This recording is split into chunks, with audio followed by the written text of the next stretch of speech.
mokolo aza autodidacte ya sport biso baoyo tozoloba oyo na bandeko mosusu baza libanda tosouffre na makambo ya sport oyo bakarateka ebele basouffra tilo bakufa bazwa te eloko te baboxeur ebele baleki na mboka wana bazwa te eloko te bato ya full contact lokola nga nazoloba kickboxing bazwa eloko te toza ya kokamwa lelo bakole abimi ni champion ya quartier ate ya quartier boye ni champion du Congo ni sélection moko ya Congo oyo eyebi ye ni esika moko abundaki na Congo oyo apesi kombo na ye dati wana kaka yo moko moto oyebi oye na télévision ozwi en témoin Israël Mutombo un journaliste collabo je confirme bien yango nomoni tozo aza na vie de recherche ya diaspora mobimba mpona onto ya asali biso Israël Mutombo amemi yo amemi ye na mo epa CG Kabuya Kabuya wana aza chef ya aza mutu ya parti ya pouvoir parti à pouvoir mais il n'a rien à voir avec le ministère des sports ayami na qualité nini bazwi mbongo en espèce eza 100 000 te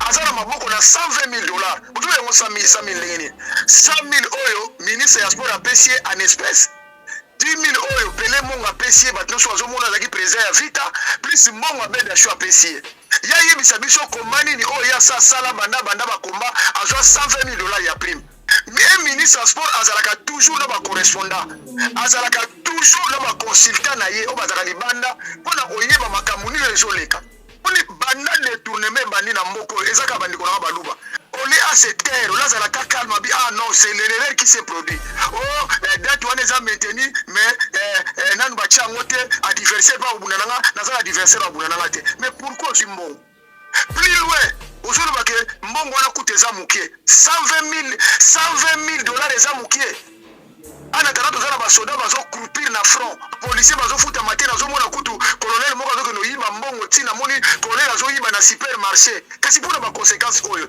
ma naza indigné ngai te grande surprise ndeko na ye oyo aza champion azokamwa ye bapesi eloko te mais moto aza challenger aza na titre te bozopesa ye mbongo ebele boye babenga Israël Mutombo en qualité ya kena ko signer mbongo azwa mbongo ya leta parce que mbongo wana eza ya mutu te il faut ba congolais ba sportif ba tous dans le monde entier eza mbongo ya ba contribuable na sepeli kimi na tweet wana en tout cas na féliciter pour une première fois na mona que malgré tozolo ba meza pe na bano bazana kati bazo comprendre que il y a un dysfonctionnement mais tozolo ke tu kala kana maloba te il faut to mona Congo ya agir moni mona mwasi moko bazonyata ye na mutu boye epa komanda moko soki ya bureau de mboka nini oyo mwasi azozala boye vraiment mwasi état de droit ezali soki fraction individuelle elongwa ekomi soki okanga mutu ndeko ye aza te bokangi ndeko na ye bonyati mwana mwasi wana sapatu ndenge wana na este bazoviole bazoégorge bato ozwa baatrocité ya ndenge na ndenge na kisasa su baosala basi boye mais na mboka na bozala mwasi moko so soi-disant mama président de la république mpona ni bokangi mutu oyo te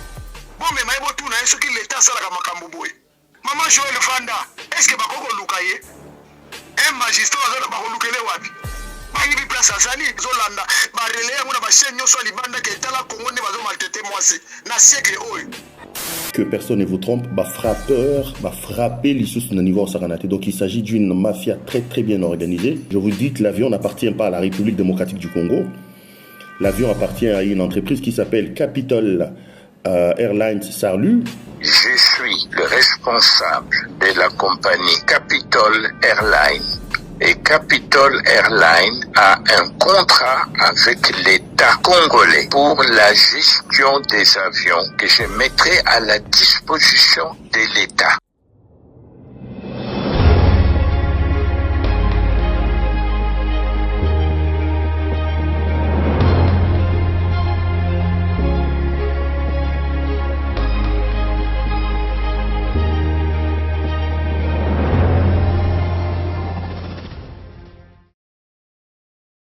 Bozali ebele bandeko balandi ya Plus Clair Télévision la chaîne de vérité mbote na bino bipai nyonso ezwa mibino merci na confiance bozali ko renouveler na kati ya la chaîne de vérité merci pour être bozali ebele connecté sur la chaîne de vérité Plus Clair Télévision pour être tout sur la mboka elongo na bino na kati ya émission na biso émission vérité de tous côtés.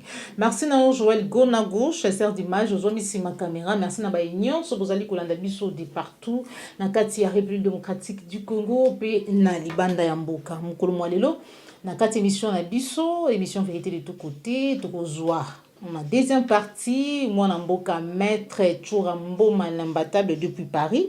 Ye nde elongona ye nde tokosolo mami matali scandale ma nyonso mazali kolobama autour ya Martin Bakole oyo atalisaki biso etazalaki bongo na combat na date ya 4 mars 2023 oyo mais après kozwa mbongo ya contribuable congolais na caisse ya l'état congolais atalisi ete komba ezali te ke kinongonga oyo soki akobundana nani alors que asilaki koyebisa biso ete komba ezalaki le 4 tokolobela ngo na kati ya émission na biso mokolo mwa lelo tokolobela pe mambi matali situation sécuritaire mais kasi yambo tozwa mwana mboka l'imbattable Churamboma na ngai maman Joël Kombe tobandi na basango ya mai matali mboka na biso République démocratique du Congo. Avis de recherche, le parquet général de Kinshasa m'a été recherche le magistrat Blaise Kabamba, substitut du procureur, inculpé de torture corporelle, arrestation arbitraire, coups et blessures volontaires. Ndeko mwasi oyo image etamboli biso nyonso tomonaki vidéo lo lenge nini azalaki bongo torturé na banza ete soki vraiment mibeko elobami ekosala malamu mingi. Bandeko balandi ya Plus Clair Télévision hyperkit ya Martin Bakole na trésor public ezali ko démontrer suffisance incompétence ya ba autorité ya mboka na biso particulièrement ya ministre ya sport parce qu'on ne peut pas comprendre pourquoi les ministres a-t-il sollicité par écrit comme tozali koyoka yango un paiement na trésor public sans au préalable disposer des preuves ya combat ya Martin Bakole. Ça laisse attendre ezali komonana vraiment na poisa était yayi je crois bon je sais pas sur masolo chombo to soinde nini to lokola lekaki po Augustin Kabuya babengi likolo hiérarchie après hiérarchie lobi sala note pesa na ministre ya finance misolo bimi honte na ba institution incompétente ya mboka na biso. Yambo tozwa mwana mboka maître Churamboma l'imbattable depuis Paris. On ne comprend pas ce qui se passe likambo ya avion présidentiel Capitol Airlines oyo bazali ko apprendre biso par jusque là supposé DG ya société en question oyo bazali ko talisa biso ete ezali to sombi yango te jusque là ezali ya mboka na biso te mais kasi ezali ya un individu jusque là autre découvrir na kati ya vidéo oyo ko ezali ko faire louer na République démocratique du Congo tozwa Pero Luara na extrait interview ou Sili coaché la biso sur son compte Twitter. On se retrouve tout à l'heure. Chers frères, que personne ne vous trompe, frapper l'issue de niveau saranate. Donc il s'agit d'une mafia très très bien organisée. Si vous êtes un bon lecteur, je donne des détails très très croustillants de cette opération de mafia tshisekedienne dans un article que j'ai publié ce matin sur notre site d'information. Donc vous pouvez aller regarder là-bas, vous pouvez aller lire. Le site c'est cepelnews.net, cepelnews.net. Et je vous donne rendez-vous ce soir à 20h30 heure de Kinshasa. Je serai en pleine émission avec le propriétaire supposé de cet avion. Je vous dis que l'avion n'appartient pas à la République démocratique du Congo. L'avion appartient à une entreprise qui s'appelle Capitol Airlines Sarlu. Donc j'ai pu obtenir une interview d'environ 30 minutes avec le directeur général de cette entreprise, donc le supposé directeur général de cette entreprise. Je serai en direct donc avec lui tout à l'heure à 20h30. Cet avion appartient à cette compagnie-là et la compagnie le fait louer à la République démocratique du Congo. Mais dans l'article que j'ai publié, je donne les détails. Vous pouvez donc aller lire et vous allez vous en convaincre qu'au fait, il s'agit d'une société écran qui appartient tout simplement à M. Félix Tshisekedi lui-même. Il a placé un patron écran, mais en clair, l'avion lui appartient et il le fait louer via donc cette société écran qui protège ses intérêts qui s'appelle qui s'appelle Capitol Airlines. Donc je serai en direct tout à l'heure à 20h30 heure de Kinshasa avec les directeurs généraux. Je vais vous mettre un peu de l'eau dans la bouche. Bolandaka, moi, extrait au Mouké. Est-ce que dans le cadre de ces contrats-là, je voulais savoir si effectivement le nouvel avion là rentre dans le cadre de ces contrats-là, si c'était un appareil qui appartient à votre entreprise. Mais pourquoi les gens veulent toujours mouiller la personne du Attendez, je vais vous président? chercher la partie... Attendez, je vais vous chercher la partie la plus croustille. Vous avez une entreprise d'aviation qui s'appelle Capitol. Oui, c'est mon entreprise. Pourquoi? J'apprends que les nouvelles aéronefs que le président de la République démocratique du Congo a acheté seraient plutôt achetés au nom de votre société. Je suis le responsable de la compagnie Capitol Airline.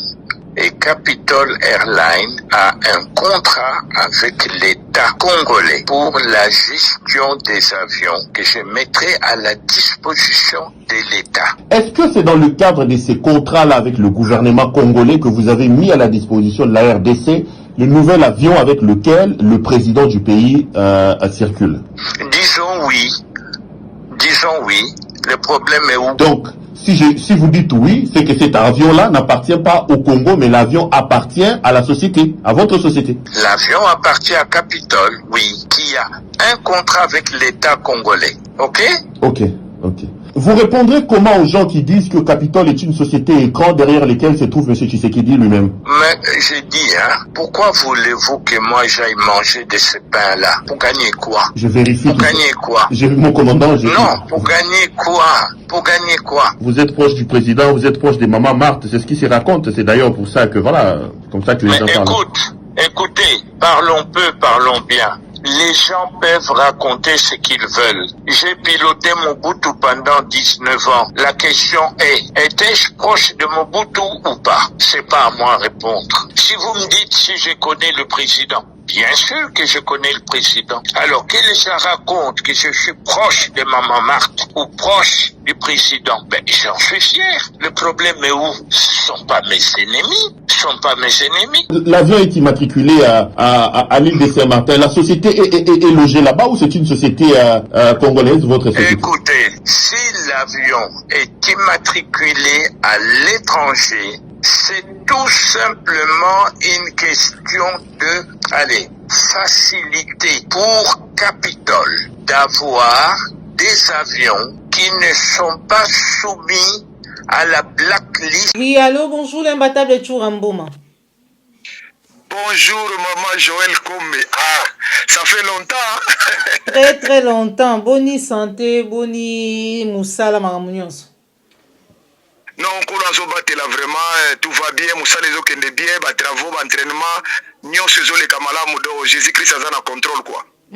Matondo mingi to sepeli kokutana nayo lisusu mukolo mwa lelo na nzela ya singa to bengi atanke moko ya ba sportif yenene au congolais ozali po eto pesa biso makanisi na yo analyse nini ozali kosala en rapport na scandale oyo ebele ya ba congolais bazali kolobela ya matali combat supposé combat ya Martin Bakole bipai wapi tomoni gouvernement congolais coupé ça $100,000 pour être que se préparer na combat oya ibisaki peuple congolais na date ya le 4 mars mais kasi après to ki était combat ezalité kino na ngonga o azali ko luka mutu oya ko bunda na yo lecture na yo tango mona ki asali vidéo pour na kosenga lisungi ensuite misolo bimi après comme que non combat jusque là mutu ko bunda na ina na yebaniti. Oui, merci d'abord à sportif nyonso bazana monde entier. Sportif nyonso ba se reconnaître na voix au besoin le ba maître Chouramboma imbattable ou un grand sportif congolais dans la diaspora. Na pesi d'abord mbote mingi na ba boxeur nyonso bazana monde entier.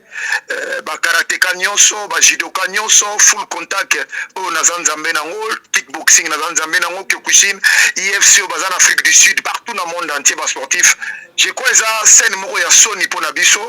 Scène moko ya soni pona biso ba congolais surtout toza libanda esali biso soni tango na moni ba média ekomi koloba ya libanda ba RFI ba France 24 partout ba koloba les mêmes problèmes j'ai compris qu'il y a un problème chez nous D'abord, merci mingi na bandeko so azolanda biso de partout bana nchangu na lingaka bango mingi na bosa na bango te bana nchangu bana Moamba bana Lukunga bana Plateau mbote mingi na Niko Mayengele les élis des élis boye déjà mapona ya va kuta ya kosala makambo wana boye déjà za la voix du peuple to pesa procuration donc to tikela ye mboka à gérer merci mingi na ndeko Niko Mayengele un avocat alors merci mingi les choses na Ida Okapi azana à Bruxelles vraiment restaurant moko makasi eza kuna mbote mingi na ye mbote mingi na MCB Maison Liputa na Bruxelles na 54 chaussée de Havre na Bruxelles wana merci mingi na Linus Bonzemo en Allemagne merci mingi na Denis Marcos Carmel et Carmelia Christy Vimboma Melvin Mboma na Paris pe Denisia na Paris pe Blessing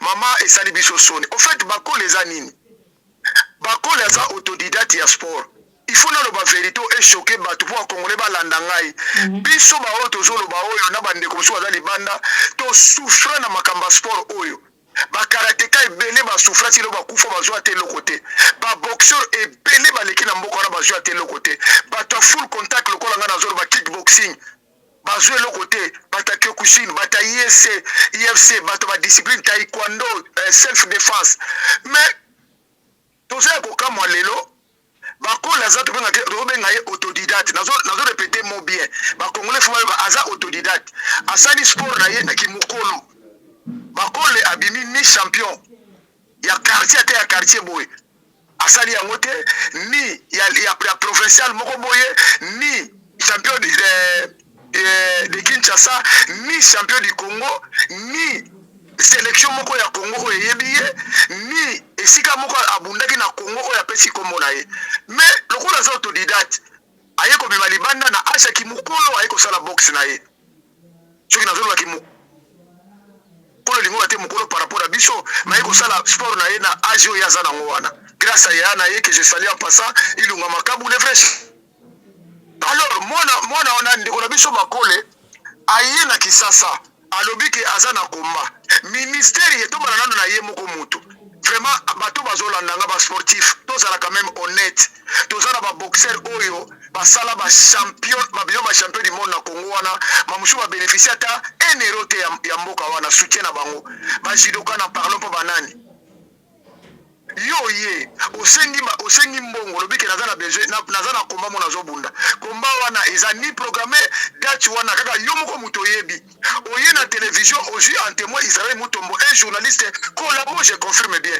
yango no moni tozo azana vie de recherche ya diaspora mobimba pona onto ya salibiso abimi mangu ba ju bakole oh non alinga ke robunda komba na ngeza ne 4 komba oyo biso na diaspora awa nazoba na ye moko bakola pena koma na ministre na kozongwa na mboka komba ezate totali na ba instance nyonso tu ba komba minene ezalaka fiche oyo ba programmaka jamais combat les 4 zali mutu pour obunda na ye sipri ya koyeba na obutunga na yebi na ngati afanye na ndako donc ça déjà une escroquerie et ça déjà honte pour la République oye osali pression na média Israël Mutombo amemio amemie na mo et pas CG Kabuya wana aza chef ya aza mutu ya parti ya pouvoir parti à pouvoir mais il n'a rien à voir avec le ministère des sports ayamie na qualité nini kaka tango ayambie le président de la République soi-disant il a intervenu dans un coup de fil pour pesa mbongo bazwi mbongo en espèce ça 100 000 te azana maboko na 120 000 dollars otuba yango 100 000 ndenge 100 000 oyo ministre ya sport apesi en espèce 10 000 oyo Pele Monga apesi bato nyonso azomona azalaki président ya vita plus mbongo abeda sho apesi ya yebisa biso komba nini oyo ya sala banda bakomba azwa 120 000 dollars ya prime ablakisa biso komba wana apesa biso abundaki na nani. Et puis j'apprends maintenant au ministère des Sports tala makambo tozomona ntango tozoloba ke ya un dysfonctionnement mboka ezokende mabe les gens ne veulent pas comprendre bazomona lokola tozoloba mabe un ministre ya sport Konde azalaki na machine na fufu kuna na este kota utaki azamuta ba moulin ya machine na fufu directement parti politique na ye et commissaire ministre ya sport. Mais un ministre en sport azalaka toujours na ba correspondant azalaka toujours na ba consultant na ye o bazaka libanda pona oyeba makamuni ezoleka. Ministre des sports a décaissé mbongo azopesa mutu mbongo en espèce sans na compte bancaire. Est-ce que bakole azana compte bancaire te Pour nini avant de ça mbongo. Est-ce que le ministre de tutelle est aventuré tout fait qu'on a qualifié bon, est compétent. Les succès, tu vois que le ministère du sport, oh biso to moni passe na sport na Congo sportif, bazo souffrir de partout. Sans vérifier, sans tout na ba instance ya makasi o ya ba grand monde ya boxe. Mbala moko bimisi 120 000, ozo pesa mutu en espèce. Bande on a ba sportif aux dans monde entier. Boye bisanga sportif nini ko bana na Mohamed Ali, aussi George Foreman, aussi même Enox, tous les sportifs compris, même Yabiso qui s'en wana. Nani basi ba pesa oyoka même awa na France te dire osoko ba pesi mutu mbongo en espèce. Mboka nini zo pesa mbongo sumbiri te kiriboy. alobi ete balingaki ezaka bayi politique balingaki ba politiser yango parce que ye aza na compte bancaire asengaki bango ete ba virer yango mais kasi bango ne balingaki kocha yango na place publique pour ete babimisa fachi mutu mabe. Moi si comme la fachi na kati. Est-ce que na sport na biso qu'est-ce que ça a à voir avec fachi? Soki fachi na bango soki mungu antombo la bango lukuta wana. Qu'est-ce que nous on a à voir avec ça? Au moins banda de tournement bandi na mboko ezaka bandi ko na baluba. Boli mbisanga ipo na lobaka toujours 60% inconscient baza na science était sur limité sous bois wana 60%. Mais toza na baluba 40% ya ba conscient bazali. Toujours les côté la carte de tournement sur banda to bandia.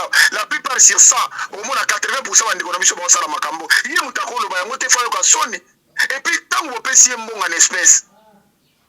Et dit que mboka na bino eza organisé te lelo ntango France Inter ezolobela Africa ba France Inter ba France 24 bazo eza soni mpona biso et puis bango moko bazo reconnaître que aile mbongo ya ofele tala ye moko na buzoba na ye on est à cette terre là ça la calme bi ah non c'est l'erreur qui s'est produit oh date wana eza maintenu mais nanu ba chango te adversaire ba obunanga na za adversaire obunanga te mais pourquoi zimbongo? Pourquoi au zimbongo en espèce? Plus loin, aujourd'hui, que mbongo wana coûte eza mukie 120 000 dollars eza mukie. Ana tana tozana ba soda bazo croupir na front. Maya komeleza sanité bazangi bakisa kocha. Ba policier bazo futa matin nazo mona kutu colonel moko azo no yiba mbongo tina moni colonel azo yiba na supermarché. Kasi pour ba conséquences oyo. Vraiment naza indigné. Ngai chura mboma lembatable depuis Paris na soki ba sportif baza ba naïf baza ba hypocrite baza kwa koloba likambo te eza soni pona biso. Moi je crois que c'est le moment ya kozongisa mbongo wana azela mukolo komba na ye kozala ba pesa ye mbongo nde kozala malamu ke a garder mbongo wana et de toute façon komba wana moke ko pesa yo mbongo soko ke ko bunda championnat olympique ou bien ko bunda championnat du monde mais Makolo n'est pas champion du monde. Aza champion à mon côté, Aza ka challenger. Donc Aza na classement. Mutaza champion du monde, je le répète, bon ilunga makabu. Aza kuna commandé na zoro bande konaye. Des grandes surprises ne konaye o Aza champion. Azo kama yiba pesi le côté, mais mutaza challenger, Aza na titre te, bozo pesa mbongo ebele boy. Lokola bunde komba na Tony Yoka ayena kisasa lokola kisasa batala kate kisasa ba mona kate ba sportif na ebité na ba sportif na kisasa internet c'est comme Google reali bozo menga est champion du monde na quiconque a défi boye bisanga aza champion du monde na version nini abundaki na nani na sentir pour champion du monde o mona yana pas to ayi ko sala ba ventile na makambo ba zolinga ba réglementer sport et comme ya solo siko tala place tozali mboka se commissioni on laisse cette terre Makolo a commis qu'on n'importe quoi oh équipe nationale à balle est-ce que qu'est-ce que ça a à voir yo on a mis que équipe là ils allaient ba manager mais on les a combat individuel Makolo ko aider yo moyen virement Makolo ko pesa mbonga en espèce tala mboka tozali tala ministre la sport na zoro ba moniki si ba fufu na est wana aye ko za ministre la sport le place to komi. Mais je crois que dès ces 4 matins, toutes ces choses vont se passer parce que ça sonne pour la biso. Ah, ezali soni makasi mwana mboka chura mboma mais na banza ete olandi ba déclaration ebele salami même na live na ye plusieurs congolais ont réagi c'était ma toute première fois na mona penza live ya mutu batu nyonso bazali contre na ye mais kasi olandaki tweet ya Fanny Tshisekedi j'espère oyo alobaki ete mayo elekani ezali vraiment insulte pour le peuple congolais. Oui. Et les alliés peu preuve ya kolakisa ete miso les alliés pour na kosunga ba demini mais kasi regarde les alliés hier ou yamba ki nini. Pour la première fois na mona bana ya soi-disant président de la République moya mwasi moko il a compris qu'il y a une faute, il y a un manquement, il y a crise, il y a légitimité, il y a pouvoir des alliés. Ce qui moi nana yo président de la République, il comprend que ce que vous avez fait et ça malamouté. Qu'est-ce qu'on va faire dans un pays qui est organisé? Il faut enquêter ça là ouvrir. Babenga Israël mutombo en qualité ya kenako signer mbongo azwa mbongo ya l'état parce que mbongo wana eza ya mututé. Il faut ba congolais ba sportif ba tous dans le monde entier. Et ça mbongo ya ba contribuable. Et ça mbongo ya Félix Cité, et ça mbongo ya ba congolais dont moi je parle aujourd'hui. Ah wana zolo ba na bo bazala kisasa ba contribuable. Mutako sakana ngonde ngona te, oza ko sakana. Soki ba pesa ki ndeko na ngai o mususu ilunga makabu je souligne bien. Oh, il y a un champion à titre, un vrai champion du monde. Il a makabu. Ce qui m'a fait ça qui est mirmire l'ingé zalate. Congolais mon côté l'ingé mirmire parce qu'ils ont mérité. Mais par contre, les gens ont mérité. Na sepeli qui mina tweet wana en tout cas na félicité pour une première fois. Na mona que malgré tout zolo ba mais après na bano bazana kati bazo comprendre que il y a un dysfonctionnement. Mais tout zolo que tu kala kana malobate, il faut tout mona Congo y agir. Esengeli tomona Congo et agir matondo mingi l'imbattable Churamboma situation sécuritaire na banza ete utaki kolanda mikolo mileki déploiement ya mapinga ya sika ya EAC na kati ya mboka na biso batalisi biso lolenge nini bako se répartir na ba territoire ba localité ezalaki occupé par M23 ma union soana na banza ete ozalaki kolanda yango to pozali kolanda yango commentaire na yo lecture na yo analyse na yo face à la situation sécuritaire ya mboka na biso. Échec total, il y a Félix Tshisekedi Tshilombo, échec total, avec échec, avec impuissance, avec défaite, tout fait. Mais en fait, il faut tous à maman Joël Kombe, partout balanda komi aux voix ou batazo landa libanda. Félix Tshisekedi nous a entraîné dans la boue. Agi nakata mboka na biso ya nommé chef d'état-major na ye. Na este ba wilingo ba nommé chef d'état-major na bango to komi bango mibale. Zone tampon bango bache batuana bazawana bazape na chef des opérations chef d'état-major na bango azo coordonner. Donc mboka nini oroso moneza na trois chefs d'état-major bakoyoka nani ba ordre ya nani. Lelo ndenge to zolo ba lobby lelo na Ituri il y avait 10 morts pour bakosa ki ba ke négocier rôler kuna. Donc dans ça décide ya komona makamu Félix Tshisekedi azo sala. Donc un avait échec, un président qui se plaint partout. Alela kakaka, partout à Zokende, Ngai Basalinga Boy. Félix Tshisekedi, biso toza na guerre té. Mais c'est Félix Tshisekedi, tous les collaborateurs, tous les Congolais qui nous suivent. Nous, on est agressés. Nous faisons la guerre à personne. Il faut même que ça va Congolais. Biso ne bazo bundisa biso na Rwanda na Burundi.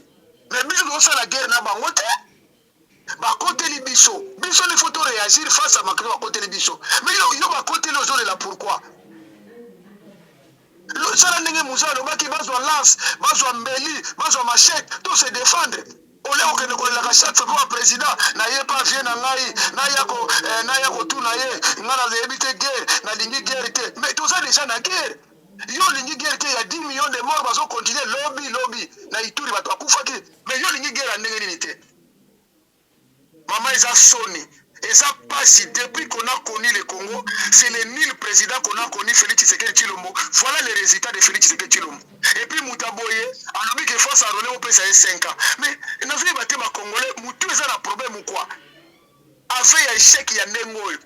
Ngambu ya seni bakangaki lobby to avant-hier moko ya bato oyo ba mona ba trouvaki epai na ye 300 cartes d'électeurs vierges. Oyo eko permettre ye enrôler bato na lolenge na ye et tout le monde mboka l'imbattable de Churamboma. Est-ce que au via makambo nyonso bazali kolakisa biso oyo esengeli vraiment ka kokena na pono? Mama nyonso to nazo pesa faute na ba leader, tikanga na pesa faute na ba leader politique na biso. Mais c'est Fayulu aussi, il est pour ces problèmes. Monsieur Mouzitu, il est pour ces problèmes. Jean-Pierre Bemba, Moïse Katumbi.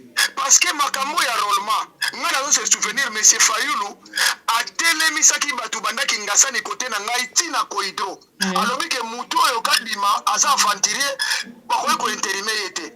Ma masasi ebete na corridor bato bakufa boza batémoin bino kuna yebi te à l'époque wana bozwaka badégagement na makolo tout ça c'était pour koboya seni oyo mais seni ekomi crédible mokolo nini oyo bango bakokende kosarole c'est ça le problème et puis na cour constitutionnelle toyebi ke kuna toza na mutombo kabongo kalonge mutambai kayembe siko okokende koganye mokolo nini donc eza soni mpo na biso namoni monsieur Fayulu alobi na bato ke bon vote te tovanda parce que seni ayekuti na sortie de crise baboyi yango mais de grande surprise ake kozarole akutani mpe na bajeune batuni me papa yo olobaki na biso okosarole tokoki kosarole ndenge nini abandi kolia monoko.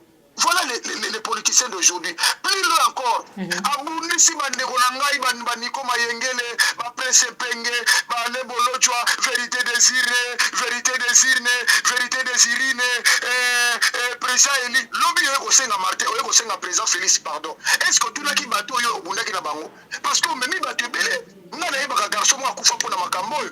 Mutu bango mo ka isi des jeunes mo akufa. Ouais. Pona makambo yo. Akufa ki pona nini? Parce que vous avez dit bango que Félix Azamabe, Félix il faut tomber nganaye. Mais mutabatu bakufi, mutakufi, yone kosenga Félix pardon. Est-ce que tout ni batwana? Voilà les leaders politiques d'aujourd'hui. Voilà, na goma bakanga ki ba infiltré ba Rwandais na ba carte d'électeur na Lubumbashi pe na Ngongo tozali kosolola na yo bakangi sous DCG rwandais na ba carte d'enrôlement to ba bongo d'électeur. Tout ça là vérité, oui. Biso kutu na poto bazo sarole na ba sans abri. Ba clochard. Kaka bazo fiché. Le mutu bozo le kana balaba batemi na ambassade. Boya bokota. Bachaka maboko po babidi ba fiché les vierges bakocha combat Tshisekedi. Nene yo sala mana Paris et yo sala mana Bruxelles. Et puis la plupart bazo sala ngo bandeko nanga baluba oya ben conscient le baka 60%. 40% ba conscient bazali. 60% mama. Ah ezaka soko fly na Paris. Yaka. Toi héros yango yako cha liboko na yebiso fomo na ba sans abine bazo sarole na ambassade na biso mais na soni batu na ba pesa ba image ya batu normal ba voter oba ko sala roma bazate batabala mala do machine yo mi libande ko do chana maboko pa mutu nyoso tu voilà l'élection au ebiso de lito kende mais en attendant bozo sarole mais mboka plus de 10 provinces ezawana eza sous occupation mais moko ke na élection ndenge nini eza soni makanga barwande te ndenge ni barwande bazalaka dia na mboka na biso nalandaki dide mumengi mukolo musu Kabila va kufa atubatuli abi me tokosuka ne na bato alobi na bango alobi bato yo toza na erreur po baza dese pa na biso yango bazobundisa biso mingi mukolo tokokote pa na bango bakotika makambo c'est ça la solution esengeli kokote pa na bango esengeli kokote pa na bango l'imbattable Tshouambou ma olandaki lolenge ni président de la République alobaki na ngambo ya Comore ke ya lingi bitumba te alors que déjà munguna azali na kati ya ndako na ye na sepe na mayelo bimisi mama Joël Kombe soit disant tata na biro na ndako boza déjà bazobeta ba na kati ya ndako yo bitumba te bana bando kufa siko tina tata wana ezani incapable biso nazo répéter boye biso toza na guerre na batu te mais congolais sozo na nanga biso toza na guerre na pays moko te toza na 9 voisins pourquoi toza na guerre na bango te bazobundisa nde biso ba congolais na Rwanda na Burundi na Tanzanie bango bazobundisa biso toloba na munoko lipo wa comprendre mais il faut agir toza kana tata mokonzi ekolo te wana za mutabilobela pamba chaki ile kola marionnette Kabila pena musupe ye wana zo manke biso respect mingi karto wana feti yaka te matanga yaka tata bobengi na feti tebite to sala nini moza la peka bongo Kabila lelo oyo ndala kisa biso ke Tshisekedi azakane mutakala zaki na bilamba te IDPS au moins tant bendi ka pantala mutakala mbala moko tala bato to baki ba gouverner et heureusement mbala suka pe bazu pouvoir yango parce que na ndimité na ba siècle ko ba kotika opesa zo bato pouvoir un président ne se plaint jamais ba d'école ceux qui va se plaindre que mes France ezaki libéré te bamboka nyoso tout il faut agir. Il faut agir wana maloba l'imbattable Tshouambou depuis Paris matondo pona pesa biso ngonga osona mukolo mwalelo message na yo peut-être mutuno maman Joël na tunité oyo lingio passer na peuple congolais azali kolanda yo awa ngomba Kinshasa na diaspora bipai ozali pe partout dans le monde. Maman Joël comme naza desi ya komona vie na ngai Gentini Ngobila azokende kobuka ka bandaku ya batu ndenge na moni wana esali ngai pasi pourquoi mais gouvernement na biso aza incapable na makambo ebele est-ce que mutu moko kolonga kozwa kaka na ndako na ye aye kotonga lupangu na ye place boto bobuka wana sans permis de construire ou sans mikanda. Mais il faut bozwa bo banana kotuna ba chef de riz bo banda kotuna ba chef coutumier bo tuna ba burgomestre nyonso ndenge ni bato wana bakomi wana parce que bango nde lisu ya gouverneur boye kotonga o bato batongaki toyebaki te bo surtout sala bato na bavandaki na barebelle ça fait combien d'années bavandi na vabo ya kobuka c'est que baza déjà infiltré na kata kisasa voilà le gouvernement incapable biso tofandi muke na ngola mama Joël soki balingi babuka esika ndenge wana lokola l'état za démissionnaire ke bato baza mikanda na bango po na ndimi te ke chef coutumier kote ya kama bela longo na ndako na teki mabele sans autorisation ya frais foncière na ndimi te burgomestre kote ka mabele sans autorisation n'importe quel kosala ngote c'est que bazui mikanda na ngola basala ka fa buka bongo ba pesi bino mbongo boke no so manda kote musu biso to kobuka ba pesi bino na délai. Mais du coup comme ça boko buka bandaka batata moka bokola bala ne bakola bobuka ba kende wapi soki bolobi na ngake o bato ba bendi ba nina bango tina balabala évidemment mais ça fait combien d'années ba vana na bobo mona kiango. Non, c'est pas comme ça qu'on agit les pouvoirs. Il fallait bakangana ba burgomestre nyonso ya ba commune bazobuka, bakangi ba chef coutumier, bakangi ba pomba ngone ba yebi makambo na koleka. Et puis na ye moko gouverneur a démissionné et ça échec. Imagine monsieur totambola mama moni mwana mwasi moko bazonyata ye na mutu boye epa komanda moko soki ya bureau de mboka nini oyo mwasi azozala boye vraiment mwasi baza konyata ye boye na likolo baye kokanga ndeko na ye lokola ndeko na ye aza te na Congo état de droit ezali soki les fractions individuelles elongwa ekomi soki okanga mutu ndeko na ye aza te bokangi ndeko na ye bonyati mwana mwasi wana sapatu ndenge wana na este bazo violé bazo égorgé bato ozo ba atrocité ya ndenge na ndenge na kisasa su ba osala basi boy mais na mboka na bozala mwasi moko soit disant maman président de la république soit disant ex mwasi président alobaki azana ba avocat pour ni bokangi mutu yote bon mais maïbo tout na soki l'état sala ka makambo boy. Déjà, tozali komona avis de recherche à parquet général ya Kinshasa Matete ezali koluka magistrat Blaise Kabamba oyo azali substitut ya procureur. Maman Joël Vanda, est-ce que bakoko lukaye un magistrat azala bakolukele wapi bayibi place azali incapable ya obeli babenga ngo la charité bien ordonnée commence par soi-même mais kamera kota prison atezaki ya lokuta na moni bazo kota ba prison. Mais ndenge ni papa azosala biloko boye na monde entier bazolanda barele yango na bachaîne nyonso libanda ke tala Congo ne bazo maltraiter mwasi na siècle oyo. Non, fait ça la plus vite possible. Donc, pas soulager à ta maman, on va est malgré ma zone oufa. Pas mon atteint qui ça, ma camala mouizolek. Et ça sonne. Tout ça indigné. Namboka Ndengo Félix Sekedi, il est président de la République. Matondo mingi na Madame Blembo Churamboma très indigné par rapport à acte ya torture au moni ba image tamboli. Matondo mingi pour na opesa biso ngonga kosoana mukolo mwalelo.